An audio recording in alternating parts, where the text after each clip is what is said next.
To only allow an app to access the camera while you are using the app on Samsung Galaxy S24 Ultra, go to the app screen.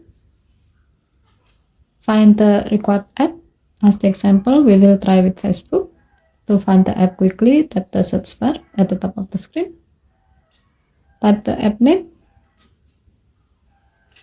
Long tap the app icon. And then tap the app info icon. Under privacy section, tap permission, tap camera, and then select allow only while using the app.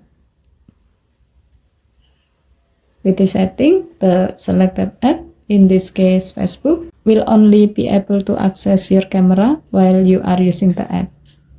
Okay, thank you for watching. Please help to like and subscribe. Have a nice day.